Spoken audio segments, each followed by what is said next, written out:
السلام علیکم طالبات، آج ہم اپنا ایک نیا چیپٹر سٹارٹ کر رہے ہیں جو کہ انتظام خانہ داری سے متعلقہ ہے، یعنی اس کے ہم مقاصد دیکھیں گے، اس کے بارے میں تھوڑا سا نالج حاصل کریں گے۔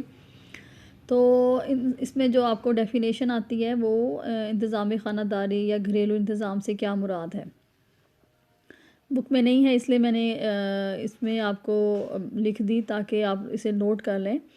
انتظام خانہ داری سے مراد ہے کہ جب ہم مقاصد کے حصول کے لیے، اس کی تکمیل کے لیے اپنے وسائل کا جائزہ لیتے ہیں اور پھر منصوبہ بندی کرتے ہیں تاکہ ان وسائل کو اس طریقے سے استعمال کیا جائے کہ ہمارے مقاصد حاصل ہو جائیں۔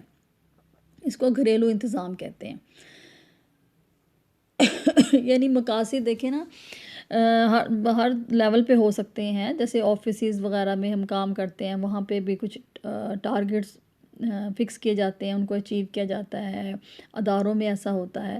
تو جب ہم گھر کی بات کرتے ہیں، خاندان کی بات کرتے ہیں، تو اس سے مراد خاندان کے جو مقاصد ہیں ان کو حاصل کرنا ہے، اور ان کو کس طریقے سے حاصل کرنا ہے کہ جو ہمارے وسائل، انرجی، پیسہ، جو ہماری وہ ہے ٹائم، ہمارے جو وسائل ہیں ان کا ہم جائزہ لیں اور منظم منصوبہ بندی، یعنی اصل چیز اس میں منصوبہ بندی ہے، ہمارا یہ ٹیلنٹ کہ ہم پلاننگ کس طریقے سے کرتے ہیں تاکہ ہمارے مقاصد جو ہیں وہ اچھے طریقے سے ہمیں حاصل ہو جائیں۔ تو وسائل کا جائزہ لے کر ہم منظم منصوبہ بندی کریں اور پھر ان وسائل کو استعمال کریں، یعنی اتنے بہترین طریقے سے ان وسائل کا استعمال کیا جائے کہ وہ ضائع نہ ہوں بلکہ مقاصد کے حصول میں ہیلپ دیں ہمیں۔ ٹھیک ہے، میں نے اس کو ایکسپلین کر دیا ڈیفینیشن کو، دوبارہ میں اس کو ریپیٹ کر دیتی ہوں کہ گھریلو انتظام سے مراد ہے یا انتظام خانہ داری سے مراد ہے خاندانی مقاصد کی تکمیل کے لیے دستیاب وسائل کا جائزہ لینا۔ میں نے بھی بتا دیا وسائل کون کون سے ہیں، اگزامپل ہیں جیسے ٹائم، انرجی، منی، یہ وسائل ہیں ہمارے۔ دستیاب وسائل کا جائزہ لینا اور منظم منصوبہ بندی کے ذریعے انہیں استعمال کرنا، یا ہم اسے ایسے کہہ سکتے ہیں کہ کسی فرد یا خاندان کے نقطہ نظر سے متعلق ایسی منصوبہ بندی، یعنی آپ دیکھیں اس میں جو فوکس ہے وہ منصوبہ بندی پہ ہے، ایک یعنی گڈ پلاننگ جس کی مدد سے ہم اپنے وسائل کو استعمال کر کے مقاصد حاصل کریں۔ تو ایسی منصوبہ بندی ہے جس کی روح سے یا جس کی ہیلپ سے اقدار کی نشو نما اور ضروریات کی تکمیل کی جا سکتی ہے۔ ضروریات کی تکمیل وہی ہمارے مقاصد ہو گئے، اور اقدار کی نشو نما مینس ویلیو، اقدار کہتے ہیں ویلیوز کو، آگے ہم ابھی اس کو ڈسکس کریں گے۔ تو اس کی نشو نما بھی ہو اور ساتھ ساتھ مقاصد کا حصول بھی ہو، ضروریات کی تکمیل بھی ہو۔ تو ان دونوں میں سے کوئی ایک کر لیں، فرسٹ والی کر لیں، زیادہ کمپلیٹ ہے وہ۔ تو انتظام خانہ داری میں یہ چیزیں امپورٹنٹ ہیں۔ اب جہاں ہم یہ دیکھیں کہ یہ جو انتظام اور انصرام یعنی مینجمنٹ، ہوم مینجمنٹ ہم اس کو کہہ لیتے ہیں، گھریلو انتظام کی بات ہو تو اس کا عمل ہمارے روزمرہ معمولات میں ہے، مطلب شامل ہے یہ چیز۔ ہم مینجمنٹ کرتے ہیں کوئی بھی چیز جو ہم نے لینی ہو، فار ایگزامپل ہم نے ہم نے کوئی بھی ٹارگٹ اچیو کرنا، فار ایگزامپل ہم نے کوئی پارٹی جو ہے وہ پلان کی، ہم اس پارٹی یا اس فنکشن کو مطلب ہم نے کامیاب وہ تب بن سکتی ہے جب ہم اچھے طریقے سے اس کی پلاننگ کریں، یعنی ہم ڈیسائیڈ کریں کہ وہ اس فنکشن میں کس طرح سے سارے پروسیس ہوں گے، مطلب پہلے کیا ہوگا، کھانا پہلے ہوگا کہ نہیں، انٹروڈکشن وغیرہ فیملی ممبرس کا جو بھی، یعنی وہ ڈیپینڈ کرتے ہیں کس ٹائپ کی پارٹی ہے۔ اچھا، پھر ہم ڈیوٹیز اسائن کرتے ہیں، جو بہت مین بات ہے، یعنی جو ایک ہیڈ ہوتا ہے جس نے وہ آرگنائز کرنی ہوتی ہے پارٹی یا فنکشن، وہ ڈیوٹیز اسائن کرتا ہے کہ کس بندے نے کون کون سی ڈیوٹی دینی ہے، اور وہ ڈیوٹی ایسے نہیں اسائن کی جاتی بلکہ تھوڑی ججمنٹ کی جاتی ہے کہ آیا وہ پرسن اس قابل ہے کہ جو ڈیوٹی اسے اسائن کی جائے وہ اچھے طریقے سے پرفارم کر سکے۔ جیسے آپ کے گھر میں کوئی فنکشن ہو تو اس میں بھی کیا کیا جاتا ہے کہ آپ کی مدر ڈیوٹیز اسائن کرتی ہیں اپنے بچوں میں سے کسی کو کہ کھانا کون بنائے گا، پھر صفائی کی ڈیوٹی کس کے ذمہ، کہ صفائی اچھی کون کروا سکتا ہے، ایچ اینڈ ایوری تھنگ. پھر جو کٹلری ہے اس کو دیکھنا، مطلب کیٹرنگ وغیرہ کا سارا دیکھنا، کھانا وغیرہ کیسے سرو کرنا ہے، اس کے لیے برتن ہر چیز، تو لائٹنگ کا انتظام کیسا ہو، اور اچھا پھر ڈیکوریشن کیسی ہونی چاہیے، یہ سب چیزیں.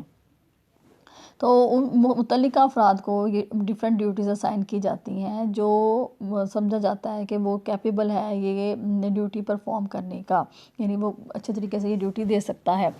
تو اس میں دیکھیے کہ جو اصل سمجھداری ہے، یعنی جو منصوبہ بندی ہے وہ کس کے ذمہ ہوئی، ہیڈ کے، کہ وہ جج کرے گا اور ان لوگوں کو ہی وہ ڈیوٹیز اسائن کرے گا جو کہ بہترین طریقے سے وہ کام کر سکتے ہیں. ٹھیک ہے. پھر اس کے بعد ہم دیکھا جاتا ہے کہ مطلب وہ فنکشن اچھے طریقے سے کامیاب ہو گیا تو یہ سمجھ آتی ہے بات کہ جی اچھے ڈیوٹیز جو تھیں وہ بہترین لوگوں کا انتخاب کر کے انہیں دی گئیں، اور اگر اس میں کوئی نہ کوئی کمی رہ جاتی ہے تو آئندہ یہ سوچا جاتا ہے کہ آئندہ اس میں اس طریقے سے بہتری لائی جائے گی کہ کوئی کمی کوتاہی نہ ہو سکے، ہر حساب سے بیسٹ ہو. تو یہ ایک پروسیس ہے، یہ چلتا رہتا ہے، ایون روزانہ بھی چلتا رہتا ہے، روزانہ بھی اداروں میں بھی گھروں میں بھی یہ چیزیں چلتی رہتی ہیں. یہ روزانہ کا ہی معمولات ہے مینجمنٹ پروسیس کا. تو ہم مینجمنٹ پروسیس کو ہی دیکھ رہے ہیں. اچھا، روزمرہ زندگی کے جو معمولات ہوتے ہیں وہ اس مینجمنٹ سے بڑے متاثر ہوتے ہیں. پھر ضروری نہیں کہ ہم پلاننگ کریں اور ہم اس پہ عمل کر رہے ہیں کہ نہیں کر رہے، اور یہ بھی ہو سکتا ہے کہ وہ جو ہماری پروسیس ہے، مینجمنٹ پروسیس ہے، وہ ہمارا صحیح ڈائریکشن میں جا رہا ہے یا نہیں جا رہا. پازیٹیو بھی ہو سکتا ہے، نیگیٹیو بھی ہو سکتا ہے، یعنی اس کا ہمیں رزلٹ میں بھی اچھا نہ ملے. پھر کچھ لوگ جو ہوتے ہیں وہ بہت ڈیٹیل میں منصوبہ بندی کے قائل ہوتے ہیں، پلاننگ کرتے ہیں بہت ڈیٹیل میں، لیکن ظاہری بات ہے کہ اس میں عمل بہت زیادہ مشکل ہو جاتا ہے. پھر ہر کسی میں منصوبہ بندی کی اہلیت نہیں ہوتی. جیسے بھی میں نے آپ کو جو اگزامپل دی گھر میں ایک پارٹی کی، تو وہ جو ہیڈ ہے اس نے جو پلاننگ کرنی ہے، منصوبہ بندی کرنی ہے، پلاننگ کرنی ہے، ضروری نہیں کہ وہ ان میں یہ گٹس بھی ہوں. اچھا، کامیاب پلاننگ تبھی ہوگی جب اچھے طریقے سے منصوبہ بندی کی جائے گی، یعنی جب پروسیس مینجمنٹ پروسیس تبھی کامیاب ہوگا جب پلاننگ اچھی ہوگی. تو اس میں غلطیاں بھی ہو سکتی ہیں، ٹھیک ہے، اور یہ بھی ہو سکتا ہے کہ وہ پروسیس غلط ڈائریکشن میں جا رہا ہو. پھر یہ بھی ہو سکتا ہے کہ اتنی ڈیٹیل میں ہم اس کو کر دیں کہ جو اہم باتیں ہیں وہ نہ ہو سکیں اور ہم غیر اہم باتوں میں الجھے رہ سکیں. تو کچھ لوگ پیدائشی طور پر اس کی سوجھ بوجھ رکھتے ہیں مینجمنٹ کی، انتظام کی، جبکہ کچھ لوگ جو ہوتے ہیں وہ اس عمل سے آشنا بھی ہوتے ہیں لیکن وہ یہ ذمہ داری نہیں اٹھا پاتے. تو زندگی میں کامیابی کے لیے ضروری ہے کہ صحیح انتظام اور انصرام کی قابلیت ہو اور اہلیت ہو انسان میں. ٹھیک ہے، تبھی کامیابی ہوتی ہے زندگی میں، کیونکہ یہ پروسیس ہمیں بار بار ہمیں اس سے واسطہ پڑتا ہے. میں بتا رہی ہوں ڈیلی روٹین میں بھی ایون ہمیں واسطہ پڑتا ہے کسی بھی مسئلے کو حل کرنے کے لیے، کسی بھی مقصد کو حاصل کرنے کے لیے ہمیں اس پروسیس سے گزرنا پڑتا ہے اور ہمیں اس پہ عمل کرنا پڑتا ہے. اگر پلاننگ اچھی ہے تو ظاہر بات ہے عمل بھی صحیح طریقے سے ہو سکے گا اور پھر اس کا رزلٹ بھی جو ہے وہ اچھا آئے گا. تو انتظام اور انصرام کے جو اقدامات ہیں وہ ہر قسم کے جو لوگ ہیں، مطلب بڑے چھوٹے، وہ کسی نہ کسی صورت میں وہ انتظامات، ان کی ڈیوٹیز جو ہیں وہ لگائی جاتی ہیں خاندان میں. اور دوسری بات یہ کہ ضروری نہیں کہ ہر فیملی میں جو ہے وہ اقدار یکساں ہوں، یعنی ویلیوز کہ وہ کس چیز کو اہمیت دیتے ہیں، کس کو نہیں دیتے. پھر افراد خانہ کی تعداد بھی مختلف ہو سکتی ہے، ان کا جو پیشے ہیں وہ مختلف ہو سکتے ہیں. اس کے علاوہ ان کے تجربات، ان کی قابلیت، ان کی دلچسپیاں، ان کی خواہشات، ان کی ضروریات، یہ سب بھی ڈیفرنٹ ہو سکتی ہیں. ڈیفرنٹ فیملیز کی ڈیفرنٹ ہوتی ہیں، کیونکہ کچھ خاندان ایسے ہوتے ہیں جو کسی مقصد کو امپورٹنٹ سمجھتے ہیں اور دوسرے خاندان کے لوگ اس کے نزدیک وہ مقصد جو ہے وہ امپورٹنٹ نہیں ہوتا. ٹھیک ہے، تو جب ہم انفرادی اور خاندانی خواہشات اور مقاصد کی بات کرتے ہیں تو ان کی تکمیل کے لیے گھریلو انتظام خانہ داری بہت ضروری ہے. کس کے لیے؟ انفرادی اور خاندانی خواہشات کی تکمیل کے لیے. اور اپنے موجودہ وسائل کے ذریعے خواہشات اور ضروریات کی تکمیل پر ہی انتظام خانہ داری کی بنیاد رکھی جاتی ہے. یہ بڑی امپورٹنٹ بات ہے کہ ہم اپنے وسائل کے ذریعے ہی اپنی خواہشات اور ضروریات کی تکمیل کر سکتے ہیں. جیسے میں نے بتایا پیسہ ہے ہمارے پاس تو ہمارا دل ہے کہ ہم کوئی چیز خریدیں، تبھی ہم پوری کر سکتے ہیں نا اپنی خواہش کو. تو پیسہ کیا ہے؟ ایک وسائل میں سے ایک ہے، وسائل میں سے ایک ہے. اس طرح سے ٹائم وسائل میں سے ایک ہے، انرجی ہے، مین پاور جو ہوگی کہ کسی انسانوں کے پاس جو طاقت ہے، جو کام کرنے کی صلاحیت ہے. ٹھیک ہے. اچھا، وسائل کی ڈیٹیل بھی ہم انشاءاللہ دیکھیں گے کہ انسانی وسائل بھی ہیں، مادی وسائل بھی ہیں. تو جو وسائل ہیں ان کے ذریعے ہی ہم اپنی خواہشات کی تکمیل کر سکتے ہیں. تو وسائل کے ذریعے خواہشات کی تکمیل سے ہی انتظام خانہ داری کی بنیاد رکھی جاتی ہے. یعنی ہم اپنے مقاصد تبھی حاصل کر سکتے ہیں. ٹھیک ہے. اور مقاصد اور خواہشات کے لیے انصرامی عمل، یعنی انتظام و انصرام کا جو عمل ہے اس کی آغاز اور اس کی تکمیل دونوں وجود میں آتے ہیں. کہنے کا مطلب یہ ہے کہ اگر آپ کے مقاصد نہیں ہوں گے، آپ کو کوئی خواہشات نہیں ہوں گی، تو ظاہری سی بات ہے کہ یہ پروسیس نہیں ہو سکتا. یہ پروسیس تبھی وجود میں آتا ہے جب ہمارے سامنے کوئی ٹارگٹس ہوں، جب ہمارے کوئی خواہشات ہوں، ہمیں کوئی نیڈز ہوں، ضروریات ہوں ہماری، تبھی یہ پروسیس جو ہے وہ اس کا ہم آغاز کرتے ہیں. اچھا، یہ تو ہو گیا اس کا تھوڑا سا میں نے کوشش کی کہ تھوڑے سے اس کے بارے میں انٹروڈکشن دیا جا سکے. آگے جو ہمارا ٹاپک ہے وہ ہے انتظامی عمل کے اقدامات، انصرامی عمل کے اقدامات. انتظام و انصرام میں بتا رہی ہوں بار بار ایک ہی ہے. اس کے اقدامات کیا ہیں؟ یہ کویشچن آپ کو آتا ہے کہ اس کے جو اقدامات ہیں ان کے نام لکھیے. ٹھیک ہے. یا ان کے بارے میں تھوڑا سا لکھنے کے لیے آتا ہے. تو وہ ہم سٹیپس دیکھ لیتے ہیں. ان میں ہے منصوبہ بندی، انضباط و عمل اور تنقیدی جائزہ. منصوبہ بندی یعنی پلاننگ. تو منصوبہ بندی وہ عمل ہے، وہ ذہنی عمل ہے جس میں ہم مقاصد کے مطابق تمام مراحل کی پلاننگ کرتے ہیں، پیش بندی کرتے ہیں. یعنی پہلے ہی ہم اس کے بارے میں سوچ بچار کر لیتے ہیں، ایسٹیمیٹ کر لیتے ہیں. کس کے لیے؟ مقاصد کے حصول کے لیے. اور اس میں ہمارا برین یوز ہوتا ہے، اس میں ہمارا ذہن استعمال ہوتا ہے. تو یہ ایک ذہنی عمل ہے اور یہ ہم پیپر پہ بھی کر لیتے ہیں، اپنے دماغ میں بھی کر لیتے ہیں. تو اس سے کوئی بھی ہم نے اپنا کوئی بھی ٹارگٹ اچیو کرنا ہو، کوئی بھی مقصد حاصل کرنا ہو، تو اس سے پہلے ہم پلاننگ کرتے ہیں. یہ فرسٹ سٹیپ ہے. یعنی وہ ذہنی عمل جس میں مقاصد کے مطابق تمام مراحل کی پیش بندی کی جاتی ہے. ٹھیک ہے. اس کے بارے میں پہلے ہی سب سوچ بچار کر لی جاتی ہے، سارے ہی انتظامات کر لیے جاتے ہیں. مثلاً آمدنی اور اخراجات کا ہم تخمینہ لگاتے ہیں. کس لیے؟ تاکہ اگر ہمیں کوئی سیونگ کرنی ہے، تاکہ اگر ہمیں کوئی چیز خریدنی ہے تو ہم بجٹ پہلے بناتے ہیں. یعنی بجٹ کیا ہوگا کہ ہم اخراجات کا اور آمدنی کا اس میں ہم پہلے جائزہ لے کے اور ہم ایک پلاننگ کرتے ہیں، اور پھر تاکہ ہم کچھ بچت کر سکیں، اپنے ٹارگٹ کو اچیو کر سکیں. ٹارگٹ کیا ہو سکتے ہیں؟ کوئی چیز خریدنی ہے، گھر بنانا ہے، کسی بچے کی شادی کرنی ہے، اس طرح سے. تو اس کے لیے ہم آپ کو پتہ ہے کہ ہم منتھلی بیسس پہ بھی بجٹ بناتے ہیں گھروں میں تاکہ ہم اپنے آمدنی کے حساب سے، آمدنی کے اندر رہ کے اپنے اخراجات کو پورا کریں، ہم اسے تجاوز نہ کریں. اچھا، اس کے علاوہ جو ہمارا ٹائم ہے، یہ ظاہر ہے یہ بھی وسائل میں سے میں نے بتایا ایک ہے. تو وقت کو ہم مختلف گھریلو کاموں میں تقسیم کرتے ہیں.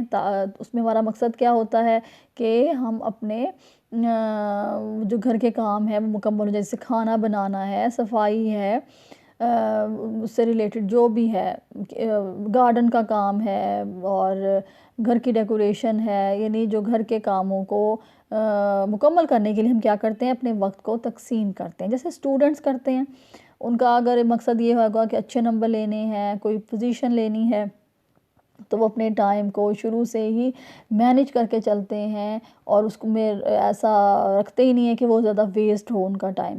تو یہ بھی پلاننگ ہے، یہ بھی اس کو بھی ہم پلاننگ کہتے ہیں، ٹائم پلاننگ کرنا، ٹھیک ہے۔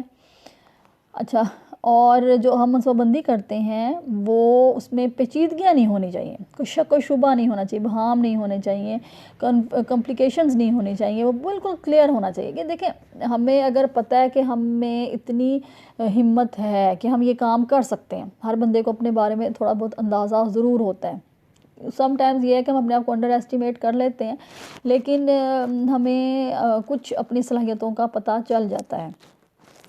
تو ہم اب جو بھی پلاننگ کریں وہ اپنی انرجی کے مطابق کریں، وہ اپنی صلاحیتوں کے مطابق کریں، ایسا نہیں کریں کہ ہم پلاننگز تو بہت بڑی بڑی کر رہے ہیں اور ہم اچیو کچھ بھی نہ کر سکیں، اس طرح ہمارے وسائل ضائع ہوں گے۔ تو پلاننگ کو بہت کلیئر ہونا چاہیے، اس میں کمپلیکیشنز نہیں ہونی چاہیے، اس کو بہت زیادہ ہمیں پھیلانا نہیں چاہیے، اور ضروری پہلوؤں کو ہمیں اس میں مد نظر رکھنا چاہیے، اور اس کے لیے ضروری یہی ہے کہ ہم کاغذ پہ لکھ لیں، جو بھی ہم نے پلاننگ کرنی ہے وہ کاغذ پہ ہم ضرور کریں، یعنی ریٹن فارم میں اس کو لکھ کے آئیں۔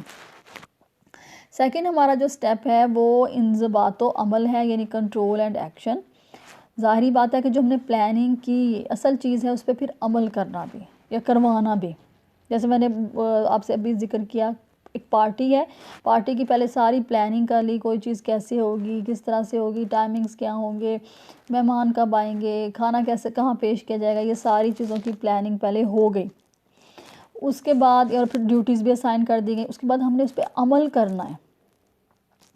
تو عمل جو ہے وہ ضروری ہے منصوبہ بندی کے تکمیل کے لیے، اور اس میں ہم ان اقدامات کو اپنائیں جن پر عمل آسانی سے ہو سکتا ہے، یعنی ہم یہ نہ سمجھیں کہ ہمارے پاس کوئی ایسی پاورز آ جائیں گی ایک دم سے کہ ہم یہ بھی کر لیں گے، یہ بھی کر لیں گے، یہ بھی کر لیں گے، نہیں، پلاننگ ہم نے ان کاموں کی کرنی ہے جن پر عمل کیا جا سکے۔ اکثر اوقات ایسا ہوتا ہے کہ حالات تھوڑے سے بدل جاتے ہیں، کوئی بھی سچویشن ایسی ہو جاتی ہے تو اس میں رد و بدل کرنا، تبدیلی کرنا ضروری ہو جاتا ہے، ٹھیک ہے، یعنی جو بھی ہم نے پلاننگ کیا اس میں بھی تبدیلی کرنا ضروری ہو جاتا ہے، اچانک کہیں جانا پڑ گیا، اچانک کوئی مطلب وسائل کا ایشو ہو گیا کہ پیسوں کی کمی آ گئی، کچھ ہو گیا تو ہمیں اس میں تبدیلی کرنا، ٹھیک ہے۔ تو اصل جو پلاننگ ہے وہ یہی ہے جو فلیکسیبل ہو، کہ جس میں تبدیلی کرنا ممکن ہو۔ تو کسی بھی منصوبہ بندی کی کامیابی کا انحصار جو ہوتا ہے وہ انضباط و عمل پہ بہت زیادہ ہوتا ہے، اور انضباطی اور عملی کارروائیوں اور مقاصد کے حصول پر ہوتا ہے۔ انضباط کا مطلب ہوگا کنٹرول، اور عمل کا مطلب ہے ایکشن، یعنی جو ہم نے پلاننگ کی ہے ہم نے اس کے اندر اندر رہنا ہے۔ کنٹرول کا مطلب یہاں پہ یہ ہے کہ ہم نے اس کے اندر اندر رہنا ہے، ہم نے اس سے باہر نہیں جانا، ہم نے پلاننگ کے اکارڈنگ ہی اپنے ٹارگٹ کو اچیو کرنا ہے، ٹھیک ہے۔ اٹ مینس کہ جیسے ہماری ٹائم لیمٹ ہے کہ ہم نے 2 گھنٹے میں یہ کام کرنا ہے، یہ ہماری پلاننگ میں شامل ہے، تو کنٹرول یہی ہوگا، کنٹرول اینڈ ایکشن یہی ہوگا کہ ہم اس 2 گھنٹے کے اندر اندر وہ کام کریں، اس سے ایکسیڈ نہیں کریں ٹائم کو، ہم یہ ریلیکس نہ ہو جائیں کہ پورا دن ہمارے پاس موجود ہے۔ تو کسی بھی منصوبہ بندی، تو کوئی بھی منصوبہ بندی کامیاب تبھی ہوگی جب جو انضباط اور عمل ہے وہ اچھے طریقے سے ہوگا، اور پھر ظاہری سی بات ہے اگر وہ اچھے طریقے سے ہو گیا، اس کے جو سٹیپس ہیں، جو کام ہم کر رہے ہیں وہ صحیح ہو گئے، تو ہمیں مقاصد بھی حاصل ہو جائیں گے۔ تھرڈ ہمارا جو سٹیپ ہے اس میں وہ ہے تنقیدی جائزہ، یعنی نتائج کا ہم جائزہ لیں گے۔ اب ہم نے پلاننگ کی، پلاننگ کے بعد ہم نے کام کیا، جیسے پارٹی ہے ہم نے اس کی پہلے پلاننگ کی، ڈیوٹیز اسائن کی، سارے مینیو وغیرہ سیٹ کیا، پھر اس کے بعد ہم نے جب وہ ٹائم آیا ہم نے یعنی پہلے بھی ظاہر اس پہ کام کیا، سارا سب کچھ ہوا، صفائیاں ہوئیں، ڈیکوریشن کا ہوا، کھانے کا انتظام ہوا، کھانا بنوایا گیا یا بنایا گیا، جو بھی وہ ہوا، پھر اس کے بعد جب وہ فنکشن ہوا پھر دیکھا گیا کہ یہ اس کے نتائج کیا ہیں، یعنی اچھا رہا ہے یا برا رہا ہے۔ اسی طرح سے منصوبے پر عمل کرنے کے بعد ہم نتائج کا جائزہ لیتے ہیں تاکہ آئندہ جو ہم نے کام کرنے ہیں اس میں ہمیں بہترین رزلٹ ملے اور آسانی سے ہم ان ٹارگٹس کو اچیو کر سکیں۔ اب دیکھیں کوئی بھی جو کام آپ کو چاہیے ہوتا ہے وہ آپ کا مقصد ہوتا ہے، یعنی جیسے اسٹوڈنٹ نے اچھا پوزیشن چاہیے تو وہ اس کا مقصد ہے، وہ اس کے سامنے رہے گا۔ آپ نے کھانا بہترین بنانا ہے، وہ آپ کا مقصد ہے کوک کے لیے، وہ اس کا ٹارگیٹ ہے کہ وہ بیسٹ سے بیسٹ کھانا بنانا چاہتا ہے، ٹھیک ہے. تو ایسے ہی کسی ادارے کے بارے میں بھی ہو سکتا ہے کہ وہاں کے اسٹوڈنٹس بہترین، تعلیمی ادارے کے بارے میں کہ وہ بہترین اسٹوڈنٹ جو ہیں وہ ان کی پرسنٹیج رہے، نتائج بہت اچھے رہیں گے، تو ٹارگیٹ ہے اس کے لیے پھر ایفرٹ کی جاتی ہے پلاننگ کے بعد. تو نتائج جو ہیں وہ تنقیدی جائزہ لینا اس لیے بھی ضروری ہوتا ہے تاکہ آئندہ کے لیے اگر کوئی پرابلم ہو گئی ہے تو ہمیں پتہ چلے کہ ہم کہاں غلط تھے. اور دوسرا یہ ہے کہ اس طریقے سے پھر جو نتائج بھی آتے ہیں وہ بہترین سامنے آتے ہیں. یہ 3 سٹیپس ہیں، یہ انصرامی عمل کے اقدامات کہلاتے ہیں، اور یہ آپ کا جو ہے امپورٹنٹ شارٹ کویسچن بھی ہے آپ کے لیے. اچھا، تو انصرامی عمل کا جو ہر سٹیپ ہے وہ بہت امپورٹنٹ ہے، اور ظاہری سی بات ہے کہ ہم جب تک اس پر عمل نہیں کریں گے ہم اپنے مقاصد کی تکمیل نہیں کر سکیں گے. اور صرف انتظام اور انصرام جو ہے وہ مقصد نہیں ہوتا، بلکہ اصل چیز کیا ہے؟ اہل خانہ، کیونکہ ہم گھریلو انتظام کے بارے میں بھی دیکھ رہے ہیں، دوسرے انتظامات بھی ہیں، یعنی یہ پروسیس جنرل بھی ہے، لیکن ابھی ہم دیکھ رہے ہیں کہ گھر کی سطح پہ تو اہل خانہ کی جو ضروریات کی تسکین ہے وہ ہو سکے، وہ سیٹسفائی ہو سکے، ان کی ضروریات پوری ہو سکیں. اور یہ اقدامات تبھی ہم ان کو مؤثر سمجھ سکتے ہیں، افیکٹو سمجھ سکتے ہیں، جب کہ یہ کسی خاص مقصد کو حاصل کرنے کے لیے کیے جائیں، ٹھیک ہے. اور یہ مقاصد اور نصب العین کی جانب ہماری رہنمائی کرتے ہیں، اور مقاصد کے حصول میں یہ معاون ہوتے ہیں. یہ سٹیپس مینجمنٹ پروسیس، یعنی ان کا بیسک اس کا کانسیپٹ کیا ہے، بیسک اس کا کہنا چاہیے کہ اس ایفرٹ کا مقصد کیا ہے کہ مقاصد کا حصول، وسائل کو استعمال کرتے ہوئے مقاصد کا حصول. اور اس میں بہترین چیز یہی ہے کہ گھر والوں کی سیٹسفیکشن ہو، گھر کے افراد کی سیٹسفیکشن اور ان کی ضروریات پوری ہوں. نیکسٹ ہمارا ہے کہ اقدار سے کیا مراد ہے اور اقدار کی اقسام. تو اقدار کہتے ہیں قدر کو، یعنی قدر کی یہ جمع ہے. اس کے معنی بھی آپ کو علم ہونا چاہیے، یعنی کویسچن کیا ہوگا کہ اقدار کسے کہتے ہیں، اس سے کیا مراد ہے. تو اس کا مطلب کیا ہے؟ اہمیت دینا، فوقیت دینا، اندازہ، ٹھیک ہے. اور کسی چیز کا اندازہ کرنا، مطلب اگر دیکھیں اگر آپ کی فیملی میں تعلیم کی بہت اہمیت ہے تو اٹ مینس کیا ہے کہ آپ کے گھر کے لیے تعلیم ایک قدر ہے کہ آپ نے اس کو اہمیت دی ہے، اس کو فوقیت دی ہے. کسی کے نزدیک جو ہے وہ مطلب اچھا کھانا جو ہے کسی فیملی میں وہ اس کی بڑی اہمیت ہوتی ہے، تو وہ کیا ہوتی ہے کہ وہ اس کی قدر ہے. لباس کا ہوتا ہے کہ پہننے اوڑھنے پہ وہ بہت زیادہ سپینڈ کرتے ہیں، تو یہ کیا ہوتا ہے کہ اس فیملی کی یہ قدر ہوتی ہے، یعنی جس چیز کو ویلیو دی جائے وہ قدر کہلاتی ہے، وہ قدر بن جاتی ہے. جیسے لباس میں سادگی اختیار کی جائے یا فیشن اڈاپٹ کیے جائیں تو پھر کیا ہوگا؟ اگر سادگی ہے تو سادگی کو ایک قدر کہلائے گی، ٹھیک ہے. تو اس میں ہم اس کی ماہرین کے مطابق ہم اس کی تعریف یوں کریں گے کہ کسی شے کی خصوصیات کے تعین اور شوق اور دلچسپی کو قدر کہتے ہیں. یعنی کوئی بھی چیز ہے اس کی جو ہم اس کی جو امپورٹنس اپنے نزدیک امپورٹنس مقرر کر دیتے ہیں، تعین کر دیتے ہیں اس کا، وہ اس کی قدر کہلاتا ہے. اور اس کے علاوہ یہ کہ کس چیز میں ہمیں کتنا شوق ہے، کتنی دلچسپی ہے، بات وہی ہوگی امپورٹنس کی. تو کسی شے کی خصوصیات کے تعین اور شوق اور دلچسپی کو قدر کہتے ہیں. ظاہر ہے اس میں فیلنگز بڑی انوالو ہوتی ہیں، آپ کی خواہشات، آپ کے رجحان، آپ کی جذبات بڑے اس میں انوالو ہوتے ہیں، اور ان کا کردار ہے. تو اقدار کو ہم احساسات سے بھی تشبیہ دے سکتے ہیں، ٹھیک ہے. اچھا، پھر آگے ایم سی کیوز بھی ہوتا ہے یہ کویسچن کہ اقدار کوئی خارجی شے نہیں ہے بلکہ اس کا تعلق کیا ہے؟ داخلی تجربات سے، یعنی دل کی دنیا سے ہے اس کا تعلق اقدار کا. اقدار کوئی خارجی شے نہیں ہے، میں بتا رہی ہوں آپ کو، اس کو انڈرلائن کر لیں، بلکہ ان کا تعلق کس سے ہے؟ داخلی تجربات سے ہے. تو اقدار کا تعلق من کی دنیا سے ہے، داخلی مین انر، یعنی دل کی دنیا سے ہے اس کا تعلق. جیسے دیکھیں اگر ایمان کو ہم دیکھیں، جذبہ اثار کو، حب الوطنی کو، محبت کو، شفقت کو، صداقت کو، یہ کیا ہیں؟ ان کا تعلق آپ کے اندر کی دنیا سے ہے. تو یہ اقدار کوئی خارجی شے نہیں ہے، بلکہ اس کا تعلق داخلی تجربات سے ہے، یعنی دل کی دنیا سے اس کا تعلق ہے۔ پھر ہم ان کو پکڑ بھی نہیں سکتے، ظاہری بات ہے، ہم ان کو ٹچ بھی نہیں کر سکتے، بلکہ ہم اپنے ان کو ہم جج کرتے ہیں اپنی سوچ سے، عمل سے، فکر سے، ٹھیک ہے۔ اب اقدار، پھر ایک اور امپورٹنٹ انڈرلائن کر لیجئے پوائنٹ، کہ اقدار زندگی کے وہ محرکات ہیں جو مقاصد کو تشکیل دیتے ہیں۔ یہ بہت امپورٹنٹ ہے کہ جو ویلیوز ہوتی ہیں، جو اقدار ہوتے ہیں، وہی ہمارے مقاصد کو تشکیل دیتے ہیں، یعنی انہی کی بیس پہ ہمارے مقاصد بنتے ہیں۔ جیسے ابھی میں نے بتایا تھا تعلیم کے بارے میں، کہ تعلیم اگر ایک قدر ہے آپ کے ہاں، تو یہ آپ کا مقصد بن جائے گا آپ کی فیملی کا، کہ بچوں کو اعلیٰ تعلیم دلوانی ہے۔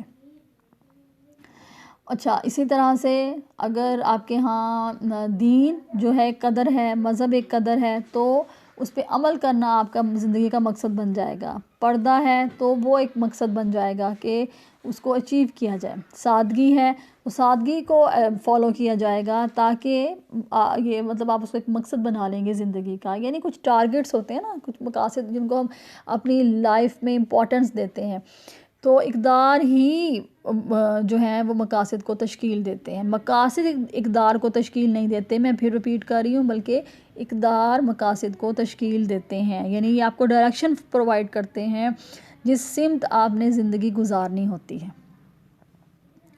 تو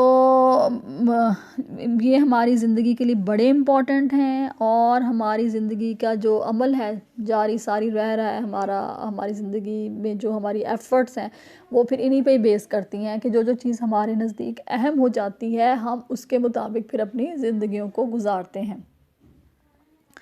تو اب اس کی ٹائپس جو ہیں، جہاں تک بات ٹائپس کی ہے، تو انشاءاللہ پھر یہ نیکسٹ لیکچر میں اس کو بھی ڈسکس کریں گے، اور مقاصد کو بھی ڈسکس کریں گے، تاکہ اب پھر آپ کا لیکچر بہت لمبا ہو جائے گا ورنہ، ٹھیک ہے۔ السلام علیکم۔